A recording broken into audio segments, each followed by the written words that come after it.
Welcome everybody to our high school basketball action here at Hoosac Valley High School as the Drury Blue Devils have come to Cheshire to take on the Hoosac Valley Hurricanes. Welcome everybody. Tim Morey alongside of Rick Bua, and also in our broadcast booth will be John Jacoby. And folks, we got a dandy here. The crowd is pouring into Hoosac Valley. It's going to be a big crowd here today. And it's a big game, Rick. Drury number one in Division 5 in the state rankings comes into this game with a record of 14-2, 7-2 in the league. Hoosac Valley, number 9 in the rankings, comes in at 9-7 and 2-7. Big game for Hoosac Valley. They'd like to win and automatically qualify for the state championship. Drury, they'd like to get a share of the division crown, of their league crown, and they're tied. It's a three-way tie for the top between Pittsfield and Waconia. Yeah, let's start, Tim, like you said, with the Drury Blue Devils. 14-2, an incredible year so far. The two losses, both to Pittsfield High, 58-56, and a heartbreaking loss at the Buckybilla Gym. That was only the second game of the season. And, of course, they chose to play their very worst game of the season in a 20-point loss, 78-58 down at PHS. But other than that, they've run the table, which means they've beaten Monument Mountain twice, they've beaten Waconia twice, they've beaten Taconic twice, and that gave them that 7-2 record in the Berkshire League. And who would have thought, I mean, at the beginning of the season, Coach Rossett said, he's a smart man. He's coached a long time. He knows what he is bringing back this year. The biggest loss last year was, of course, the big guy, Sammy Mormon. But Shane Foster's appearance this year as a sophomore and his progression and his maturity has really strengthened that Drury team. And he's getting contributions from his bench. And Jorge Bond is having just an incredible overall season. Actually, one of the leading scorers in Western Mass at 28.13 points per game. So this one, Tim, and we say it all the time, it's a cliche. You could throw the records out the window, and you certainly can. It was more of a slightly lopsided game back at the Buckybilla Gym in January. Drury just jumped right out, if you remember, and held I believe it was a 30-10 lead at halftime. Hoosac made a little mini run. Aiden Wicks was scoreless in that first half. Quinnell Bradley hadn't gotten started yet, and so they did pick it up. But this team, this Hoosac Valley squad, you've got to give Matt Larrabee so much credit for what he's done with this young team. He's got some younger kids that are coming along. The two seniors, or the three seniors, including Blake Mazzio, along with Wicks and Bradley, have not disappointed. And they want this one really bad, not just to get to that 10 wins, but they've been rewarded already by their seeding in D5, and we'll talk about that in a little bit. And John, you've been, of course, a coach for many, many years, and you look at Hoosac Valley and Drury. Each team features a player who scores 20 points a game or better. But it's really more than that. And if you look at the evolution of these two teams this season, I think the key to their season for Drury has been the evolution of and the improved play of Shane Foster for Drury, and for Hoosac Valley, the young junior Terrell Johnson. Yeah, we did the game up in Drury, and Terrell did a great job on the offensive boards and played a good, solid game. And he was, a little unknown. He didn't have a big role last year, so he stepped up his game. Shane battled some illnesses last year, and I only saw him play a couple times. I knew he had the size and height, but I didn't know he was going to be this good this quick. He made a huge leap from where he was last year, and both players have made big impacts on their teams. Yeah, I mean, you're expecting, as a coach, you're expecting the usual big games out of players like Jorge Bond, who comes into this game averaging 28 points, and Aiden Wicks, who's averaging 20, who just scored his 1,000th career point in the last game. But it's the other players. It's the role players that you need to have step up in games like this. 100%. Like you look at Connor Hinkle, plays the perfect role. He's a smaller big man, but he does all the dirty and little things for Drury. And then for Hoosac, in the game up at Drury, Blake Mazzio was shut out. I look for him to have a big game tonight. He's a senior that wants to do well in possibly his last Drury Hoosac matchup. And the role players for Hoosac are going to make or break the team tonight. Wicks did not have a great score in the game. He averages 6 point home tonight and get that 10th win to automatically get in the tournament. Rick, you've got the rundown of the Western Mass divisions. Drury plays in Class C. Hoosac Valley plays in Class D coming into this game, and both teams coming in this game, they're ranked in the number 1 position. Yeah, and that's a tribute to playing in the Berkshire League and the schedule that Hoosac Valley and Drury have played this year.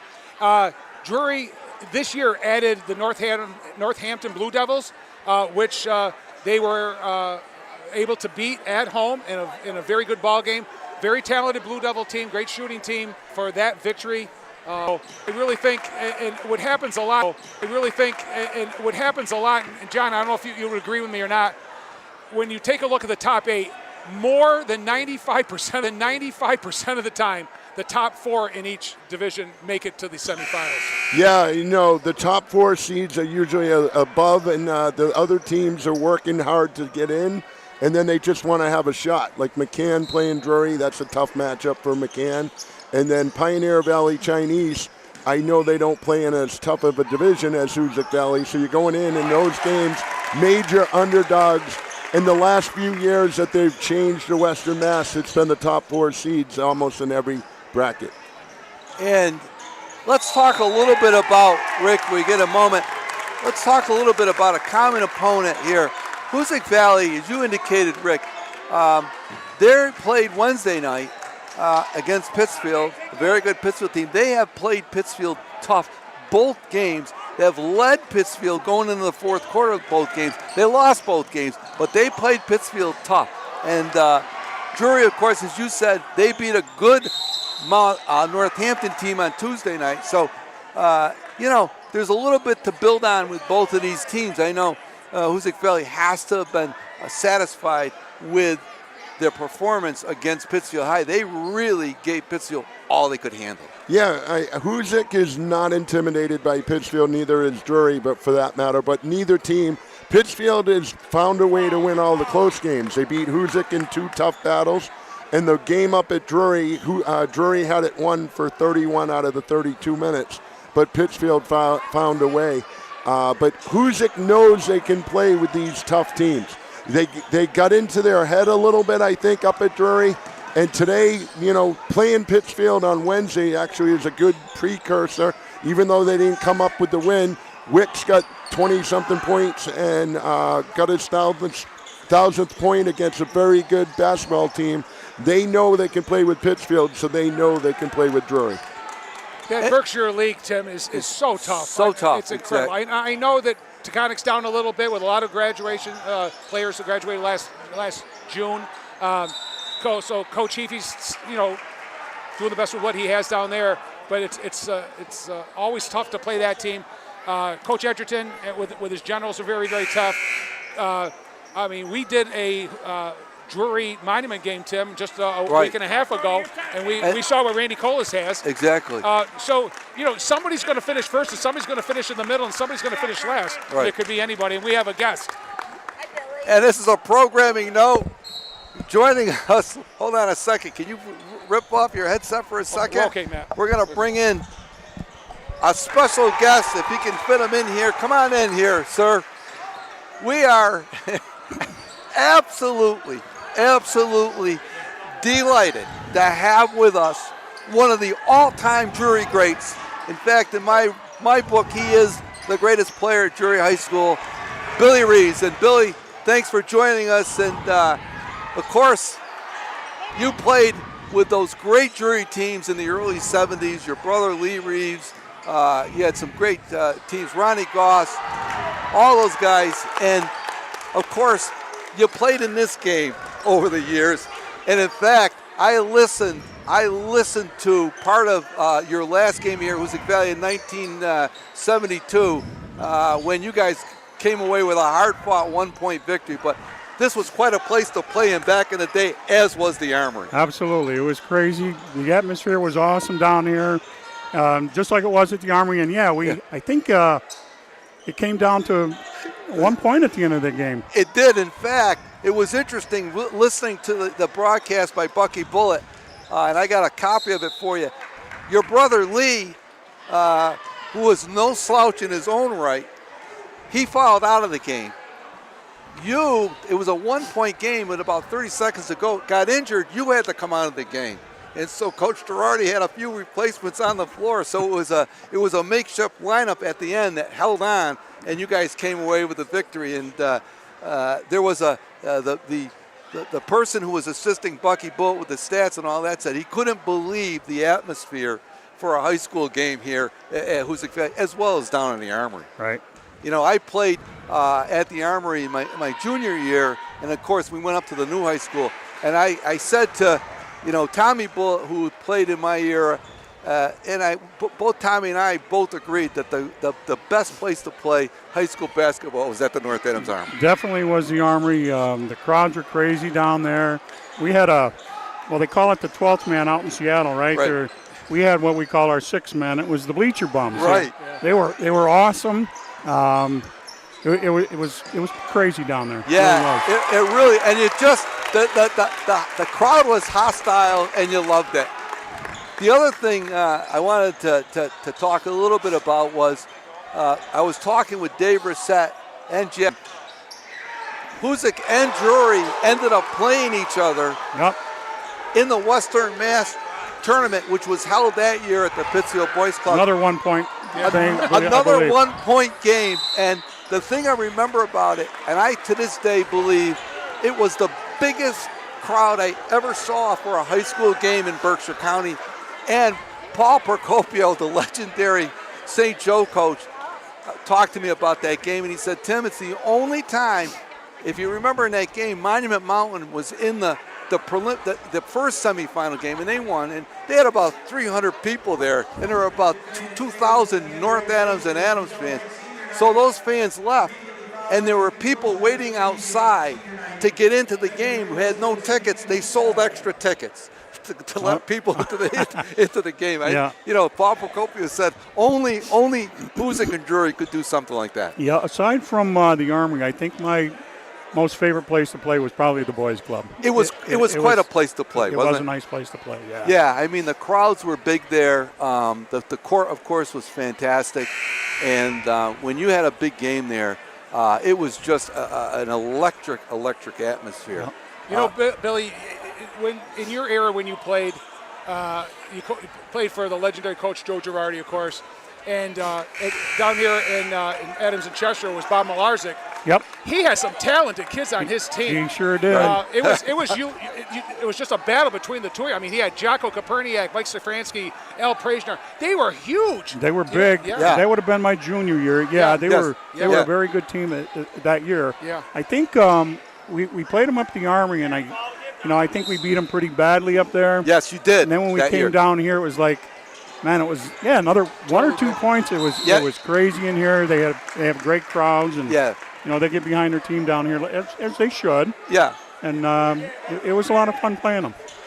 Bill, also what's interesting, of course, the high schools are bigger, and before we came on when we got here, Bill was gracious enough. We took a picture with Jorge Bond and Sammy Bullitt on this year's team, and I introduced Jorge to Billy, and all he said is, "Boy, you're big." I said, Billy was average size on the teams he played on. That was you had some big squads. We did. Let's see, I played a little bit my sophomore year. We had Kerry Desati, yes. And my brother Lee. They were both, I think Lee was about 6'5", and Kerry was 6'6", maybe. Yes. Yeah. And then my senior year, must have been 4 or 5 of us that were about 6'3". My remembrance of you, Bill, also was you were such a matchup problem in high school because of your size. If a coach put a bigger player on you, you'd go right by him. I mean, you had the skill both to penetrate, and of course, a smaller player, you had the advantage on him. So you were at that time, back in the early 70s, I thought a real mismatch for coaches to deal with because of your size. Let me ask you this question, Bill. You think, this is my argument with people today. Of course, no three-point line back in that day. And, of course, you still hold the record for most points scored in a season for Drury, as well as probably Berkshire County. And you were the first, I believe you were one of the first players ever to score more than 1,000 points. And the thing is, I wonder how many points you would have scored with a three-point line. I know you're... That's a good question. Probably a couple more anyway. Okay, you're right. But let me ask you this question. You know, I loved playing the Hoosac and Drury, Adams Drury at that time. Just a great rivalry, great atmosphere. But the thing that people don't realize is that there was a tremendous amount of respect between the players.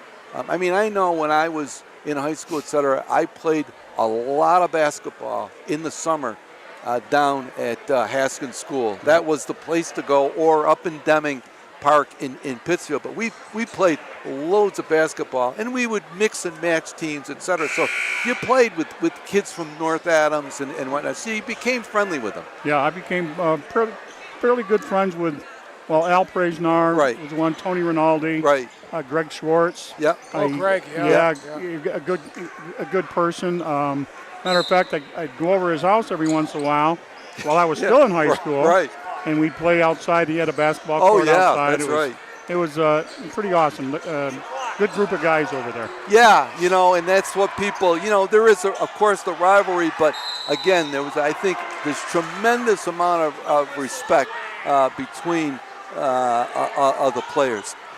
Of course, we've been watching now for a couple of years, another great young player that's come along for Drury, Jorge Bond. Awesome. Really, really a solid player. Much like yourself, Bill, he does a lot of everything. He got very smart out there in the court. I mean, what is he, a junior this year? I think he's a junior, right? Yes, just a junior, right. Yeah, the kid's got a lot of basketball smarts, boy. I'm telling you what. Right. The kid is awesome to watch. I've probably seen him play about 5 or 6 times now, and it's just a pleasure to watch. Yeah, he really is. He does so many things. I know, Coach Reset has talked to me about him, and he said people focus on the scoring, and that's the obvious thing. But he's also one of our best rebounders. He plays solid defense, and as you indicated, he's smart with the ball. He says, I know he can have the ball in his hands at the end of the game, and he doesn't make many mistakes. That's right. Right. Yeah, John. Yeah, I think he was a year ahead of me. Yeah. Over at Taconic, he had Larry King and Larry Black. Yep. The King and Larry Black. Yep. It was funny. We played them 4 times when I was my junior and senior year. They would win at the Armory, and we'd go down to Taconic and win down there. I mean, it was nuts. And they took it to us at the Armory both times. Right. And then down there, we very close games, but we managed to beat them. Yeah. Yes. And also, I remember, especially back at that time, you had your league here, which was tough enough. But of course, there were really only 2 divisions, large and small. And you like Hoosac Valley and Pittsfield, were all in the large division. Right. Your independent schedule was ferocious. I think one year, I don't know if it was your senior or junior year, you guys played Commerce a couple times. I mean, my goodness, and they had a great team. We took Commerce. They came up here, played us at the Armory. They had a 6'9", I think his name was Blount. Yeah, Nate Blount. They had Bustamante. I think he was like 6'8". Yeah. Wow. We took them to overtime at the Armory, but they did win. But well, I got to tell you, I hitched a ride from Adams to see that game. I watched that game. A bunch of us wanted to see that game, and I remember that. It was an overtime game. It was an overtime game, yeah. We were never expected to do anything against that team. Right. Another good one down there was Cathedral. Cathedral, yes. Was very good. We Mike played Julian them. and Mike Julian, that's right. Yeah. Right. Yeah, awesome basketball players. So. But Drury just had, I mean, that era, I call it really the golden era. You had a run, Drury had a run of about 4, 5, 6 years where you were either first or second in the Berkshire League. You were in the Western Mass tournament and just just outstanding teams, really. There was one my junior year when we went to the state tournament. We got beat by a team called St. Peter's. Yes, from Worcester, right? From Worcester. Yeah. If we had Tommy Cately playing then, I mean, he was hurt Right. most of the year. Right. You know, I don't know how far we would have went, but I think it would have been a different outcome. Yeah, that's right. In fact, that's right. I believe that game, if I remember correctly, that game St. Peter's was played at the Boys Club, wasn't it? It was at the not? Boys Club, yeah. Well, Bill, listen, we want to thank you for joining us here. I'm telling you, this was much anticipated, and we really wanted to get an opportunity to look back with you.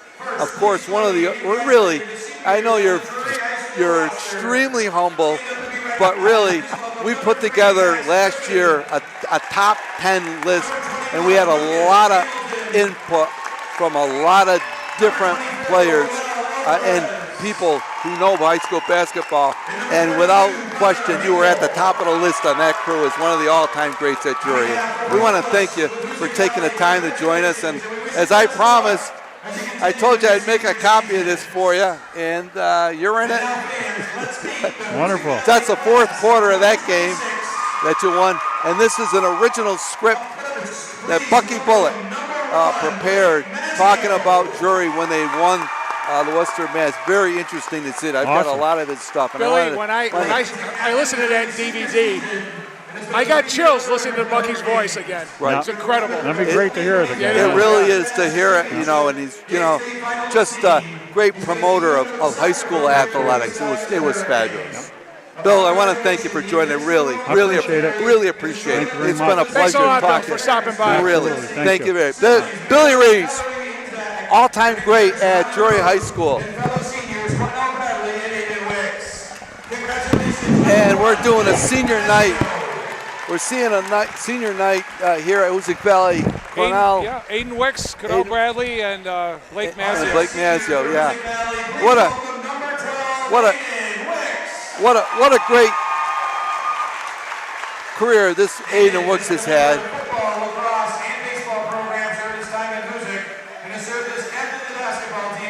And we give him a congratulations from all of us on his 1,000th point from this week, as John had alluded to earlier. He's been a part of 2 Western Mass titles in basketball and 2 Final Four teams on the football program. Academically, he's a member of the National Honor Society, SOB, and is a high honor student.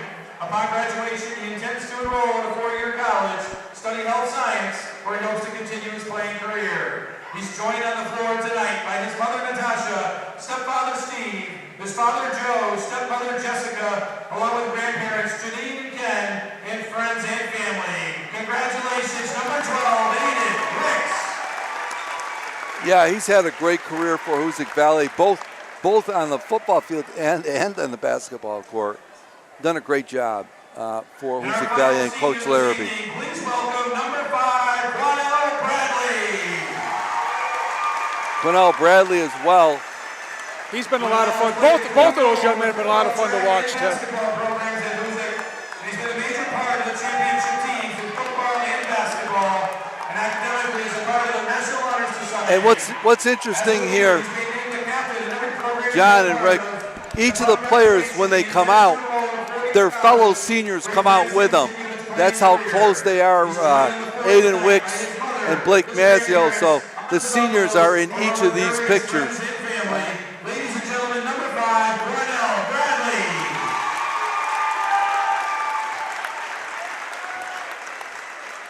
On behalf of all of us, the Hoosac Valley Athletics, one last round of applause, celebrating all the Drury High School seniors in the Hoosac Valley class of 2026. Congratulations, Blake, Aiden, and Ronell Bradley. Well, Tim, I got to say, great job in lining up that interview. That was incredible. And I understand we might be having a little technical difficulty with the sound. And hopefully we can get that taken care of before we get to the broadcast of the ball game. And right now, Hoosac Valley on the floor.